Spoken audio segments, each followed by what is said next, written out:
Mini-rencontre, Bernard de Montréal. L'ego doit apprendre à faire confiance à la vibration, au-delà de la confiance qu'il se fait de lui-même. MR 206. 15 janvier 1982.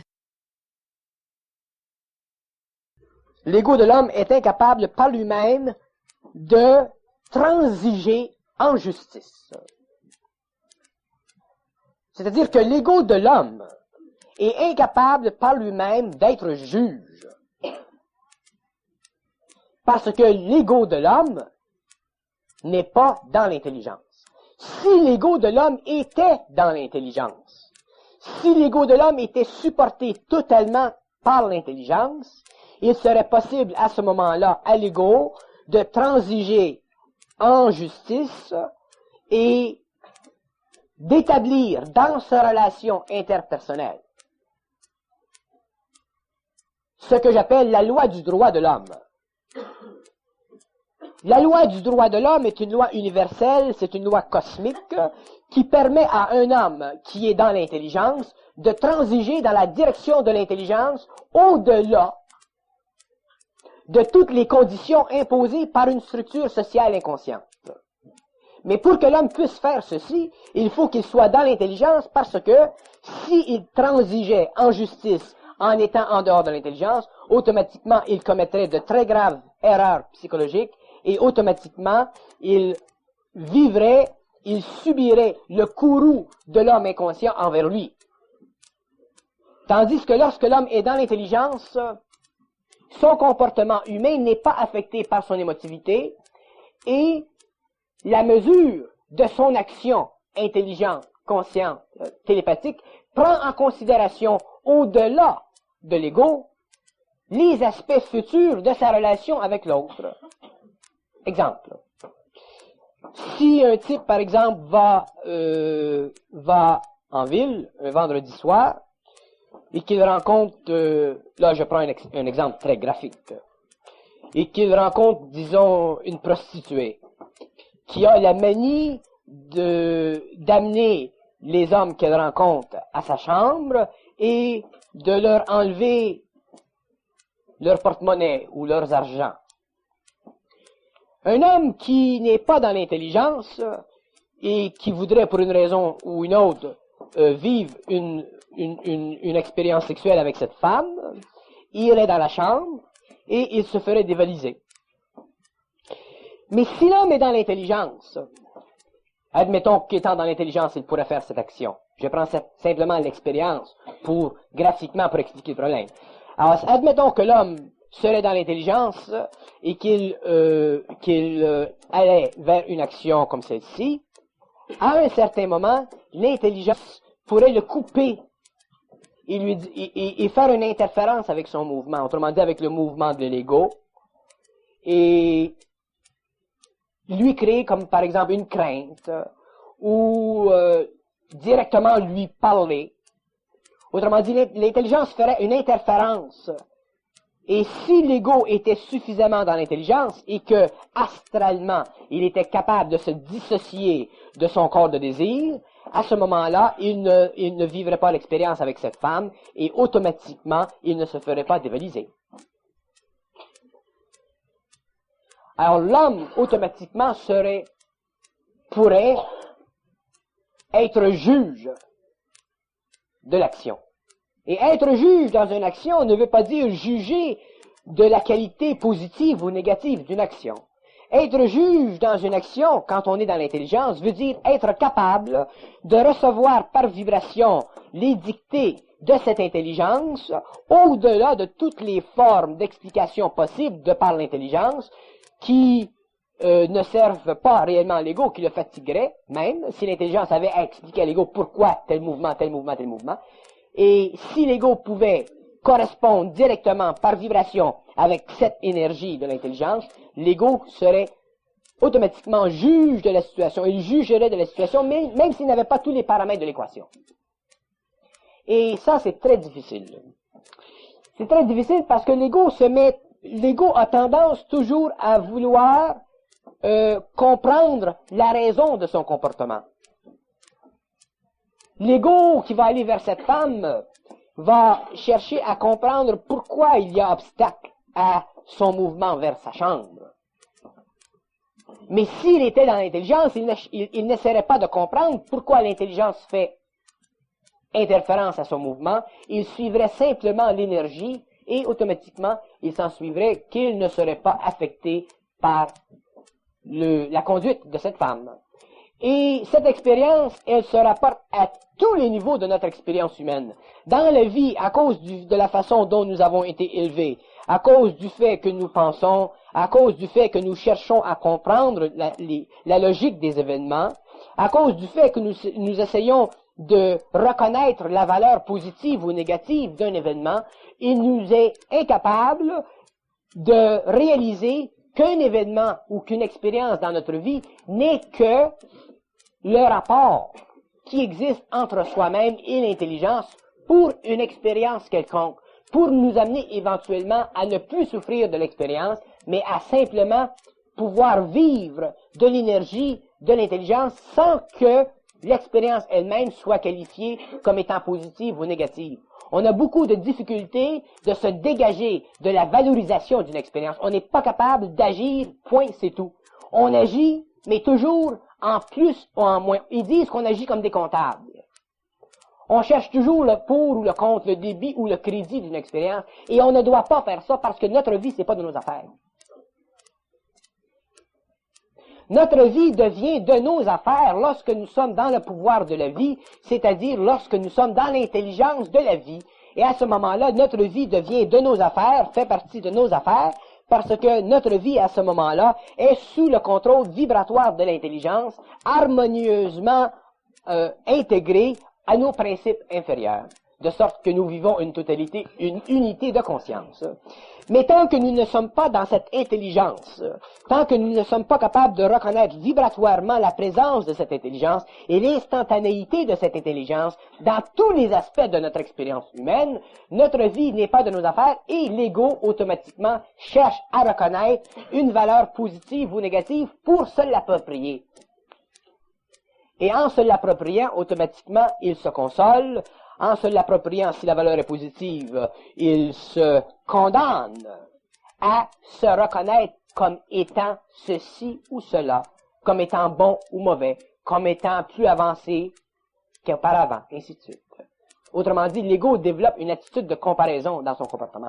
Et l'ego ne doit pas développer d'attitude comparative dans son comportement. Il doit simplement avancer dans l'évolution de son comportement jusqu'au moment dans la vie où son comportement est tellement intégré à son intelligence qu'il n'y a plus en lui ni de mauvais ni de bon, ni de pauvre ni de riche, qu'il y a simplement une énergie qui le traverse et qui lui permet d'engendrer encore des mouvements selon la loi de cette énergie qui est la loi de l'intelligence, autrement dit la loi de la lumière. À ce moment-là, l'ego est libéré, l'ego se sent libre dans son mouvement et ça c'est difficile à saisir.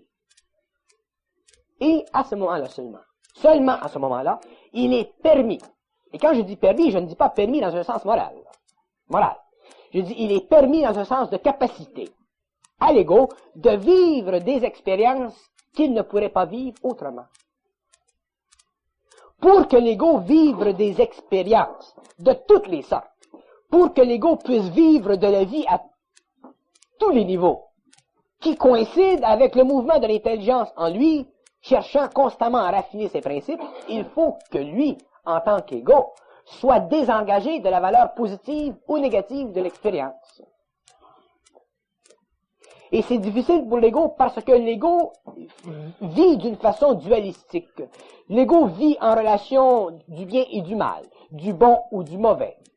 Et vivre d'une façon dualistique, c'est tellement naturel pour l'ego parce qu'il a été établi dans l'histoire de l'homme des valeurs positives et négatives, que l'ego, lorsqu'il entre dans l'intelligence et qu'il est forcé par l'intelligence de vivre des expériences qui, dans le cadre humain, pourraient être considérées comme négatives, automatiquement, l'ego bloque et automatiquement, lorsqu'il bloque, à cause de la dualité, à cause de la qualité, à cause de la comparaison qu'il établit vis-à-vis son expérience, l'ego se bloque de recevoir plus d'énergie.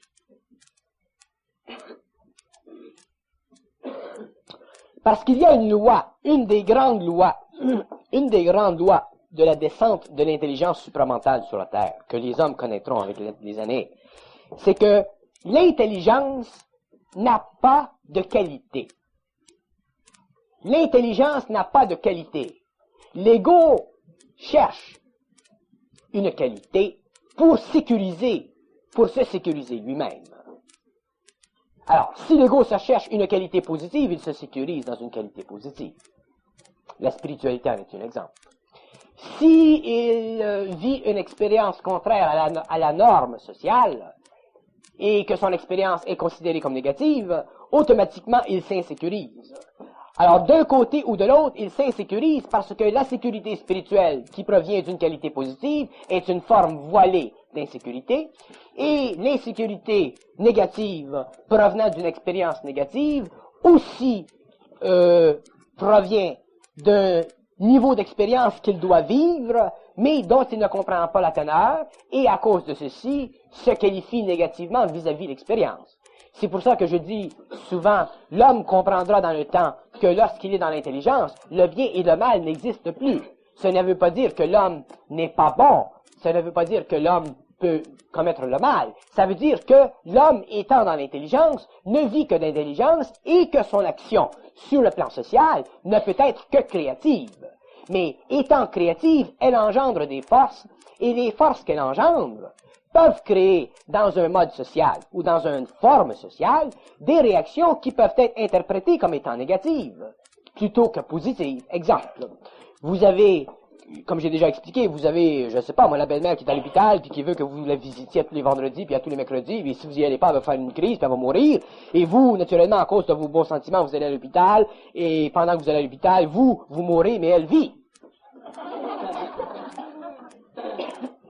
Mais si vous étiez dans l'intelligence automatiquement par la pénétration de sa vibration dans votre mental neutraliserait votre sentiment et ferait en sorte que vous retardiez de temps en temps cette visite pour apprendre à l'autre personne que vous n'êtes pas un esclave d'une raison sociale, que vous n'êtes pas l'esclave de ses sentiments ou de vos sentiments, ainsi de suite. Autrement dit, l'intelligence vous forcerait par vibration, parce qu'elle aurait la capacité de le faire, vous étant ouvert à elle, elle vous forcerait à développer une psychologie vis-à-vis cette personne pour que cette personne se désengage de vous sur le plan émotif et pour que vous puissiez la visiter une fois tous les 3 semaines.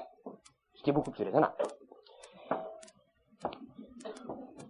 Alors, l'intelligence a des raisons qu'elle peut vous expliquer si vous êtes en communication télépathique avec elle, et à ce moment-là, il vous est beaucoup plus facile de commencer à vivre une vie qui est totalement en dehors au-dessus de la polarité du bien ou du mal, ou du bon ou du mauvais, ou du social acceptable, ou du social non acceptable. Parce que je sais que l'intelligence peut très bien se servir du négatif dans votre expérience pour vous faire détruire une forme dans votre sentiment, pour vous permettre de rentrer de plus en plus dans cette intelligence. Comme l'intelligence peut se servir du positif dans votre expérience pour vous amener à aller contre le positif et à entrer plus dans le négatif pour balancer vos énergies. Il y a des gens qui sont beaucoup trop positifs et qui ne sont pas assez négatifs. Il y a des gens qui sont trop négatifs et qui ne sont pas assez positifs. L'état de maladie, qu'est-ce que c'est? C'est trop de négativité, souvent, ou souvent c'est trop de positivité. On peut être malade parce qu'on est trop bon, on peut être malade parce qu'on est trop mauvais. Et ce n'est que dans l'intelligence, lorsqu'on est dans l'intelligence, que l'équilibre entre le négatif et le positif se fait, parce que l'intelligence connaît l'équilibre ou la juste mesure de la polarité en soi, sur le plan mental, émotif, vital ou physique. Et à ce moment-là, il est normal que l'homme, dans sa nature inférieure, puisse augmenter le taux de réception de l'énergie dans ses corps, et avec les années, se trouver à 40, 50, 60 ans, dans un état physique, émotif, mental et vital, beaucoup plus sain qu'il n'aurait pu l'être s'il n'avait pas été dans cette intelligence. Mais nous avons, les hommes, des contraintes, nous avons, les hommes, des mécanismes en soi qui relèvent de notre conditionnement émotionnel et qui nous empêchent de vivre notre vie à la lueur de l'intelligence. Nous vivons notre vie à la lueur de nos sentiments et c'est pour ça que nous perdons sans nous en apercevoir de l'énergie et que nous nous retrouvons, dans le cas souvent des femmes, par exemple à 30-35 ans, nous nous retrouvons en tant que femmes perdant de cette grande allure de jeunesse que nous avions à 25. Ce n'est pas parce qu'une femme entre dans la trentaine ou 35 ans ou 40 ans qu'elle devrait perdre sa fraîcheur. Mais la femme est tellement plus dans l'émotion que l'homme qu'elle vieillit plus vite que l'homme dans son corps matériel.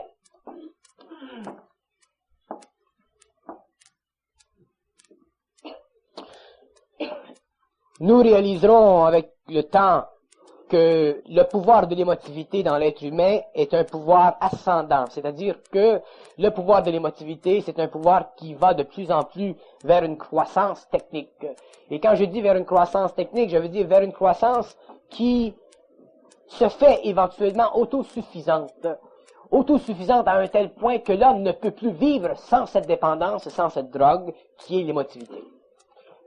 Et c'est pour ça que dans les grandes initiations, dans la grande confrontation entre l'intelligence cosmique et l'être humain sur la planète Terre, il y a des moments d'extrême épreuve ou de grande épreuve où l'ego se sent réellement contre un mur infranchissable, où l'ego ne voit pas la sortie du tunnel, où l'ego ne peut pas saisir le moment où éventuellement il va pouvoir relaxer. Et pourquoi cette tension énorme entre l'intelligence vibratoire et l'ego pour justement forcer l'ego à lâcher prise sur le plan de ses émotions pour que cette intelligence puisse enfin éventuellement fusionner avec lui et l'élever en grandeur sur tous les plans. L'abus de confiance, vu du point de vue de l'intelligence, est symptomatique du manque d'intelligence de l'homme. L'abus de confiance dans toutes les sociétés humaines, des plus complexes, des plus technologiques aux plus primitives et tribales, est une condition presque universelle sur la planète Terre. Et comme l'homme va vers un temps où il aura le pouvoir de la vision éthérique, où il aura le pouvoir de la réception de la pensée d'autrui, où il aura le pouvoir de ne plus être menti, il est évident que dans ce temps, l'abus de confiance ne pourra plus exister. Mais dans le temps où nous sommes, dans le temps où l'homme va vers cette étape de l'évolution, vers la mutation, il est important que l'homme qui se conscientise, voit concrètement le problème de l'abus de confiance et s'auto-oriente vers une définition nouvelle de sa relation avec tous les hommes. Et dans cette réorientation, dans cette revision de son pacte social avec l'être humain, il se verra de plus en plus intransigeant, il se verra de plus en plus indépendant d'esprit, il se verra de plus en plus capable de ne pas aller dans une direction parce qu'elle ne lui plaît pas parfaitement, parce qu'il pourrait le sentir. Il se verra capable de sentir la condition d'une relation contractuelle sur le plan matériel à cause de la vibration en lui qui se fera sentir. Mais l'ego doit apprendre à faire confiance à la vibration au-delà de la confiance qu'il se fait à lui-même. Et lorsque l'ego apprendra à faire confiance à la vibration, et quand je dis faire confiance à la vibration, je dis faire confiance à la vibration. Je ne dis pas faire confiance à l'interprétation psychologique de la vibration qui se produit dans le mental humain. J'ai déjà dit que l'ego doit apprendre à ne jamais se fier à l'intelligence parlée. Il doit se fier à l'intelligence active en lui. L'intelligence parlée dans l'ego est simplement un mécanisme temporaire pour permettre que l'ego reconnaisse qu'il y a au-dessus de lui, en dehors de l'espace-temps, des êtres en intelligence évoluée qui cherchent à faire contact avec lui sur le plan matériel. Et cette expérience, elle est nécessaire, elle doit être établie, elle doit être conclue, elle doit faire partie de la nouvelle psychologie de l'homme pour que l'homme réalise une fois pour toutes finalement que derrière le penseur, il y a un penseur. Mais ceci n'est que la première étape de cette évolution. Lorsque l'homme entre dans l'évolution finale de sa conscientisation, lorsqu'il entre dans le rapport entre sa volonté et la volonté supérieure, dans le rapport entre son intelligence et l'intelligence supérieure, ce n'est plus par les dictées de l'intelligence en lui qu'il doit vivre, c'est par la vibration en lui, car la vibration est totalement parfaite, tandis que l'intelligence parlée possède une imperfection qui procède du fait que l'homme ne doit pas savoir les plans de sa vie tant que ces plans ne sont pas conclus dans l'expérience. Alors, l'ego qui va vers la conscientisation, qui va vers l'intelligence, bon, je suis attaché comme un chien, je peux pas y aller. L'ego qui va vers la conscientisation, qui va vers l'intelligence, doit réaliser que son intelligence commence à se manifester en lui lorsqu'il commence à sentir cette vibration, ce petit je ne sais quoi en lui qui l'arrête dans un mouvement. Et tant que l'ego n'a pas senti cette vibration, ce petit quelque chose en lui qui agit comme un conditionneur de son action, il n'a pas la perception réelle de l'intelligence, il ne peut avoir que la perception facultative de l'intelligence au niveau de son mental, dont il ne peut pas se fier. J'espère répondre à beaucoup de questions en expliquant le phénomène de la vibration de l'intelligence. Dans le phénomène de l'abus de confiance entre un homme, lorsqu'un homme contracte avec un autre homme, si l'homme est attentif à lui-même, s'il est attentif à son intérieur, ou à l'extérieur de son intérieur, à l'intelligence en lui, et qu'il contracte avec un homme, le contrat doit aller très facilement. Parce que tout ce qui se fait dans l'intelligence est très facile, il n'y a jamais d'effort. Mais s'il y a moindrement un effort, s'il y a moindrement une interruption, s'il y a moindrement quelque chose qui bloque, c'est une vibration qui provient de l'intelligence et l'ego doit, à ce moment-là, faire attention à ce qui se passe et à ce moment-là, probablement demander en lui-même pourquoi cette tension, pourquoi cette condition, pourquoi cette interférence, pourquoi ce blocage, et on lui répondra peut-être, c'est pas le temps, attends 2 semaines, et ainsi de suite. Comprenez-vous ce que je veux dire? Ça, c'est très important. Ce n'est pas avant d'aller signer le contrat qu'on vous dira attends dans 2 semaines. Une des plus grandes réalisations de l'homme qui est dans le supramental, c'est de savoir que lorsque nous sommes dans l'intelligence, nous ne sommes jamais divisés dans l'intelligence. Seulement lorsque nous sommes dans la vibration de l'intelligence. Mais si nous sommes dans l'intelligence de l'intelligence, si nous sommes dans la verbalisation, dans la pensée de l'intelligence, s'il y a communication entre l'intelligence et nous par le biais de notre cerveau, par le biais des mots, par le biais des pensées, il y a automatiquement division de l'intelligence. Et ce n'est pas parce qu'il y a division de l'intelligence que ce que nous recevons de l'intelligence n'est pas correct. Mais je sais que nous ne pouvons pas nous y fier absolument. Ce n'est que lorsque nous sommes dans la vibration de l'intelligence que nous pouvons nous y fier absolument, parce que lorsque nous sommes dans la vibration de l'intelligence, nous ne sommes pas dans l'intelligence de l'événement. Et n'étant pas dans l'intelligence de l'événement, nous ouvrons notre être à la vibration. Et c'est pourquoi l'intelligence nous favorise. Mais si nous sommes dans l'intelligence de l'intelligence, nous n'ouvrons pas notre être à la vibration, nous ouvrons notre être à l'intelligence de la vibration et nous confrontons l'intelligence à l'exigence de notre ego et l'intelligence détruit la condition et nous défavorise. Vous comprenez? C'est pour ça que nous dirons souvent, lorsque les choses dans la vie vont bien, elles vont très vite et nous ne nous en apercevons pas. Mais lorsque les choses dans la vie, lorsque nous les attendons, lorsque nous attendons avec vigilance leur avènement, soit qu'elles se manifestent contrairement à ce que nous avions diagnostiqué, ou soit qu'elles se manifestent d'une façon contraire à ce que nous avions pensé, et ce n'est jamais la même chose. Et il y a une raison pour ceci. C'est que l'intelligence cosmique ne veut pas que l'homme se mêle de ses affaires. L'intelligence cosmique ne veut pas que l'homme, l'ego, l'être humain, de par ses sentiments, colore la relation entre elle et le plan matériel.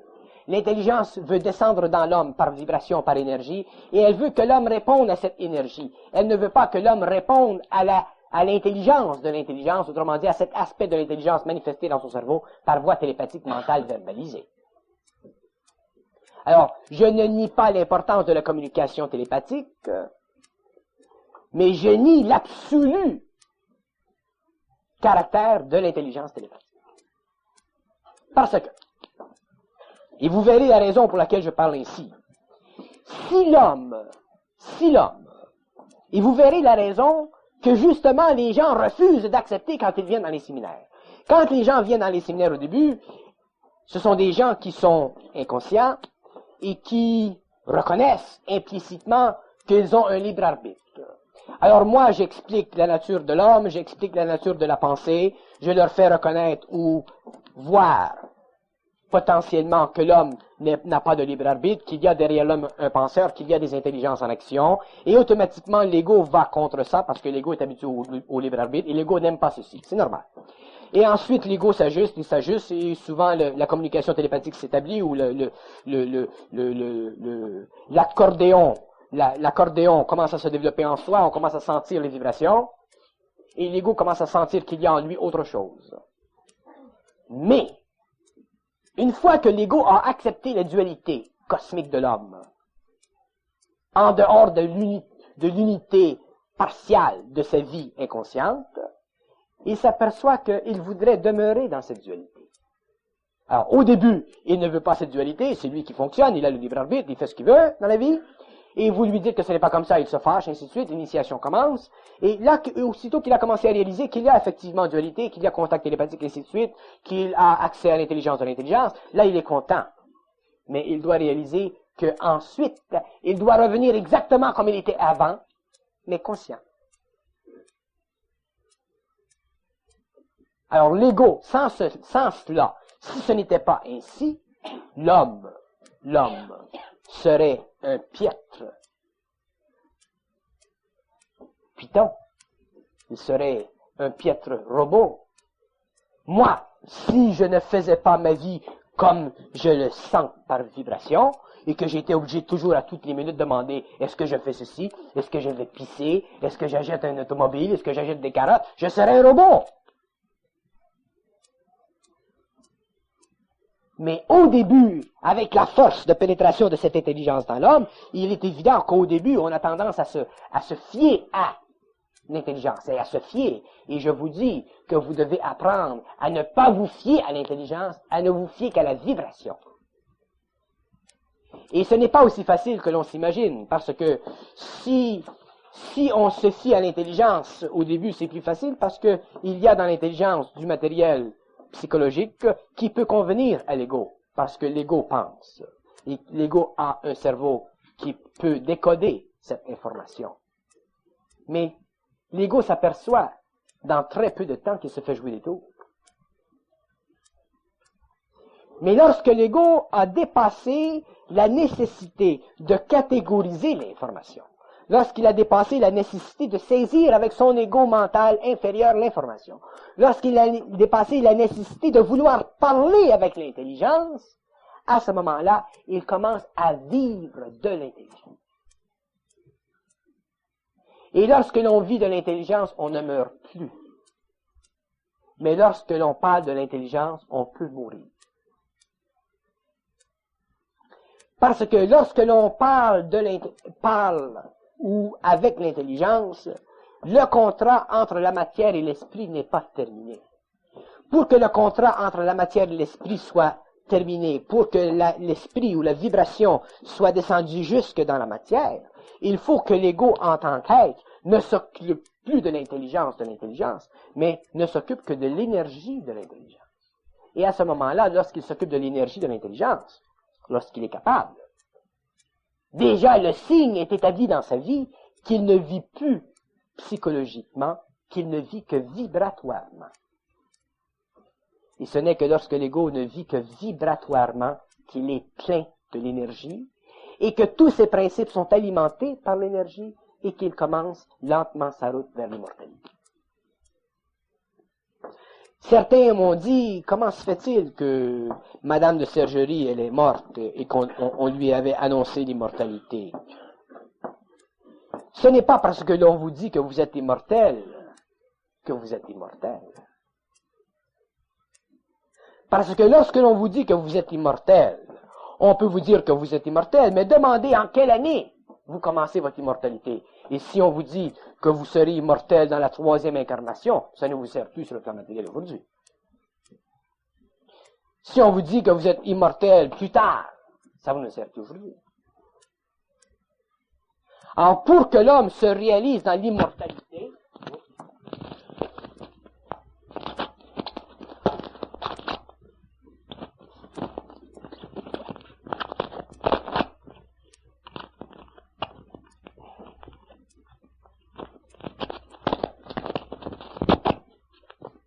ça c'est la photo à Colette.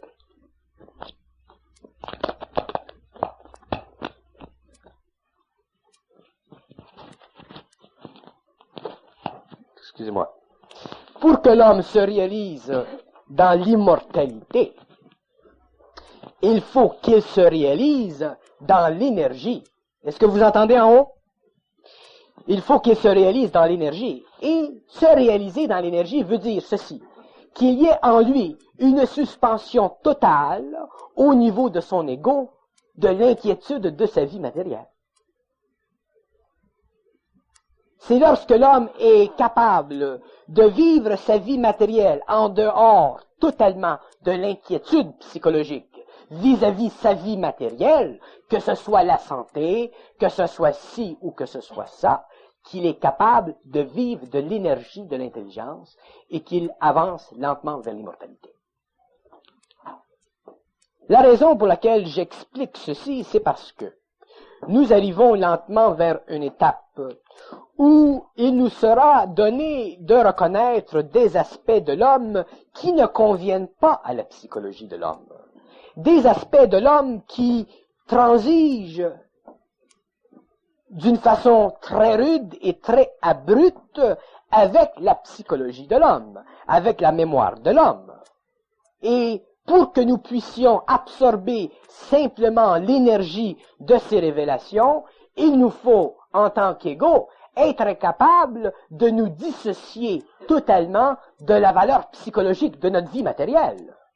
Et ce n'est qu'à ce moment-là que nous sommes capables d'emprunter le pas vers l'immortalité et de ne jamais pouvoir désirer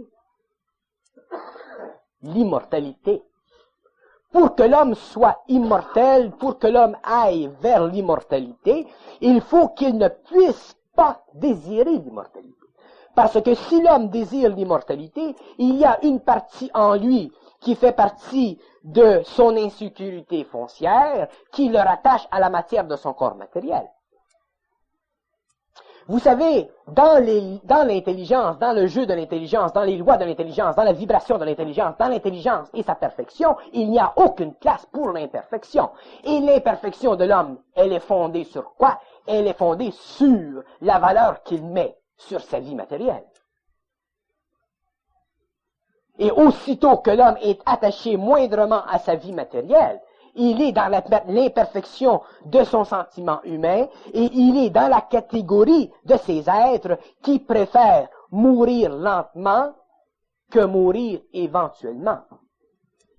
Et l'homme éventuellement doit mourir. Même s'il va vers l'immortalité, il doit mourir. Mais il ne meurt pas de la même façon que l'homme inconscient connaît. Et pour que l'homme puisse accepter dans son mental, dans sa vie matérielle, la mort de quelque façon que ce soit, ou d'une certaine façon que ce soit, qui convient au plan occulte de l'humanité ou au plan occulte de la sixième race, il faut que lui, en tant qu'être humain, soit capable, sur le plan psychologique, de se dissocier de la valeur spirituelle de sa vie pour se confronter à la valeur réelle de son esprit. Parce que dans la vie, sur le plan de la vie matérielle, il y a une qualité spirituelle que l'on connaît plus ou moins ou que nous pouvons reconnaître plus ou moins. Et cette qualité spirituelle, elle est faite de deux choses. Elle est faite d'abord de l'attachement de l'homme à la valeur de la vie Et elle est faite aussi de l'intention de l'homme de continuer cette valeur dans le temps. Mais l'homme ne connaît pas les lois de l'intelligence, il ne connaît pas les lois de l'éther, il ne connaît pas les lois de l'esprit, il ne connaît pas les lois de son propre esprit, il ne connaît même pas les lois de son âme. Et ne connaissant pas les lois de son âme, il est automatiquement figé dans la mémoire de sa valeur vibratoire psychologique humaine, qui est la valeur psychologique, émotive et mentale inférieure de sa vie qu'il connaît à tous les instants de son incarnation. Et l'homme doit dépasser ceci. C'est pour ça que je dis souvent, il faut que l'homme un jour réalise que sa vie, ce n'est pas de ses affaires. Parce que tant que l'homme ne réalise pas que la vie, ce n'est pas de ses affaires, il fait de la vie de ses affaires, et s'il fait la vie de la vie de ses affaires, automatiquement, il s'attache aux affaires de sa vie. Et s'il s'attache aux affaires de sa vie, comment voulez-vous que l'énergie de l'intelligence pénètre en lui et soulève la vibration ou l'état énergétique de ses principes inférieurs pour le faire passer éventuellement d'un plan de vie à un autre? C'est impossible.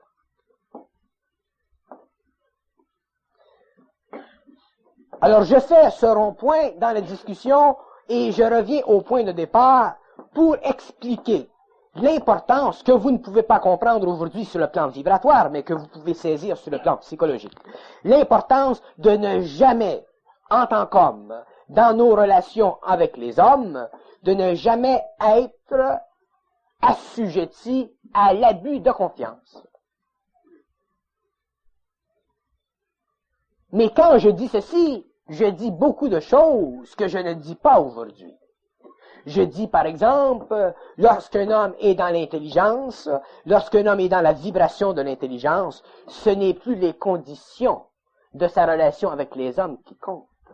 C'est l'échange d'énergie entre lui et l'autre qui compte. Je fais état de ceci en relation avec la dame que j'ai apostrophée ce soir. Ce n'est pas la valeur psychologique qui compte dans ce que je dis, c'est la vibration, l'énergie que la forme dont j'emploie ou que j'emploie crée en elle. C'est l'énergie qui compte, ce n'est pas la valeur psychologique.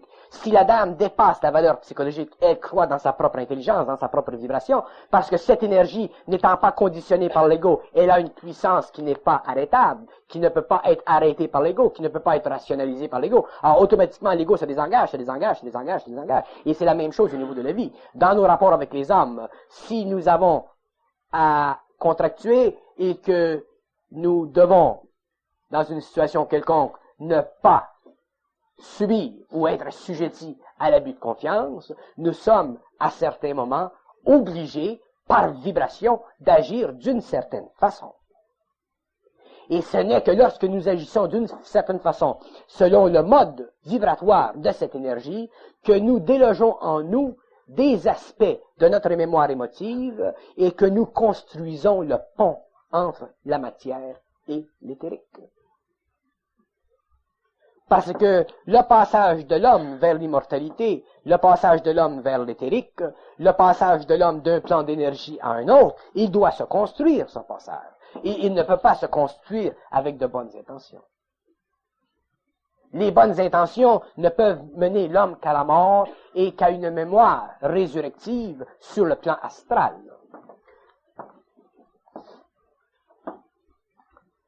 J'ai beaucoup de difficultés à interpréter pour l'homme les conditions énergétiques de la conscience et de l'intelligence, parce que l'homme n'est pas dans mon expérience.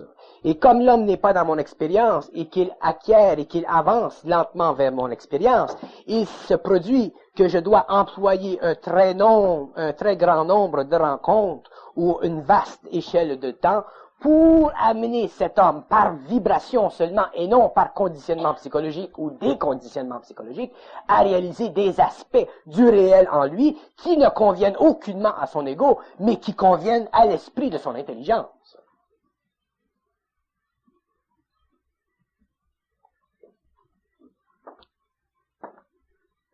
D'ailleurs, c'est la raison pour laquelle le travail que je fais est si pénible, non pas parce qu'il n'est pas plaisant, non pas parce que émanant de mon propre champ de force, il n'est pas agréable à cause de sa créativité, mais parce qu'il est difficilement compréhensible et qu'il n'est saisissable qu'au fur et à mesure que l'homme entre dans sa propre énergie. Lorsque l'homme a son champ d'énergie, lorsque l'homme commence à construire le pont entre lui-même et son autre lui-même, lorsque l'homme commence à construire le pont entre lui-même et son double, à ce moment-là, la conversation entre moi et l'homme peut continuer, mais elle est totalement autre, elle est totalement fraternelle, et il n'y a plus entre moi et cet homme de ces récifs qui proviennent de la constitution psychologique de l'être et qui forcent l'être à toujours reconsidérer sa position vis-à-vis lui-même et vis-à-vis moi-même.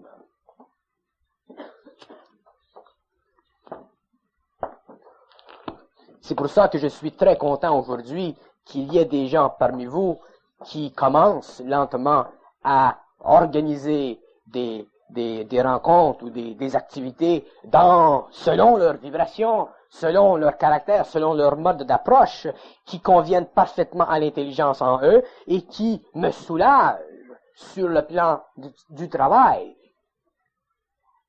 Pour moi, c'est un mouvement extrêmement important et c'est un mouvement qui est dans son temps et qui deviendra de plus en plus reconnu au fur et à mesure que le temps passera. Il y a Ghislaine Chiasson qui commence aussi dans le domaine de la sexualité. Pour que l'homme puisse comprendre la sexualité de son intelligence, il faut d'abord que son intelligence soit éveillée. Lorsque son intelligence est éveillée, à ce moment-là, l'homme est libre d'aller de par lui-même le long de la route qu'il se trace selon l'expression de sa propre intelligence. Il y a Ménard, il y a d'autres, il y en aura d'autres. Et c'est très important que les gens parmi vous qui sentent à un certain moment de leur vie une capacité d'entrer en relation avec des hommes à l'intérieur de cette propre énergie, de cette énergie qui est la leur, qu'ils puissent continuer ce que moi j'ai commencé ici au Québec. Parce que le programme de l'évolution de l'homme est très vaste et il doit dépasser toutes les nations et toutes les frontières. Mais l'homme doit reconnaître dans ce mouvement éternel de l'intelligence que la programmation de l'homme sur le plan matériel consiste à réorganiser énergétiquement ses atomes pour qu'il puisse un jour entrer dans la lumière parfaite de son savoir.